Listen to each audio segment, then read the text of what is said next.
भूतिया हवेली का रहस्य। साल 1998 उत्तराखंड के एक छोटे से गांव में एक पुरानी हवेली खड़ी थी। ठाकुर हवेली। कहते थे कि वह हवेली अभिशप्त थी। कोई भी वहां रात बिताने की हिम्मत नहीं करता था। गांव के बुजुर्गों का मानना था कि वहां रात के समय अजीब आवाज़ें आती हैं, कभी किसी के हंसने की, कभी रोने की, और कभी दरवाज़ों के खुद ब खुद खुलने बंद होने की। रवि, एक 25 साल का युवक जो शहर से गांव आया था, इन सब बातों को बकवास मानता था। उसने गांव वालों से कहा, अगर हवेली में सच में भूत है तो मैं वहां एक रात बिता कर आऊँगा। सभी ने उसे समझाने की कोशिश की पर वह नहीं माना। उस रात रवि अपने कैमरे और टॉर्च के साथ हवेली में दाखिल हुआ।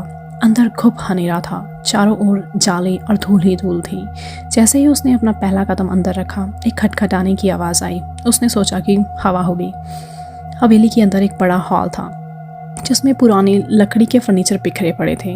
वह आगे बढ़ा और अपने कैमरे से चारों ओर रिकॉर्डिंग करने लगा। तभी टप टप टप किसी के पैरों की आहट सुनाई दी।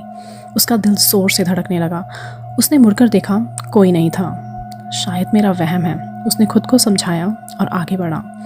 अचानक एक कमरा खुलने की आवाज़ आई। दरवाज़ा धीमे धीमे चरमराता हुआ खुला। रवि ने हिम्मत जुटाई और अंदर झांका। कमरे में एक पुरानी लकड़ी की कुर्सी थी जो अपने आप हिल रही थी, लेकिन वहाँ कोई नहीं था। रवि का डर अब बढ़ने लगा था। उसने जल्दी से कैमरे की रिकॉर्डिंग करनी चाहिए, लेकिन कैमरा अचानक बंद हो गया। तभी उसे महसूस हुआ कि कोई उसके पीछे खड़ा है।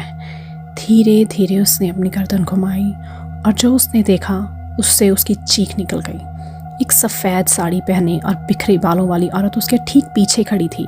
उसकी आंखों से खून टपक रहा था और उसका चेहरा काला और भयानक था। वह धीरे धीरे मुस्कुरा रही थी, लेकिन उसके दांत इंसानों जैसे नहीं थे, लंबे, नुकीले और खौफनाक। रवि के पैरों ने जैसे काम करना बंद कर दिया था। तभी उस औरत ने अपने लंबे नाखून उसकी गर्दन की ओर बढ़ाए। रवि घबराकर पीछे हटने लगा, लेकिन जैसे ही उसने दौड़ने की कोशिश की, उसके पैरों को किसी ने ज़ोर से पकड़ लिया।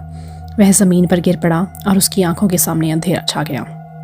अगली सुबह गांव वाले जब हवेली के पास पहुंचे तो उन्होंने रवि को हवेली के दरवाजे पर बेहोश पाया। उसकी गर्दन पर गहरे नाखूनों के निशान थे और उसका चेहरा सफ़ेद पड़ चुका था। जब वह होश में आया तो उसने सिर्फ इतना कहा, वह सच में वहाँ है, और पागलों की तरह चिल्लाने लगा। कुछ ही दिनों में उसे मानसिक अस्पताल भेजना पड़ा।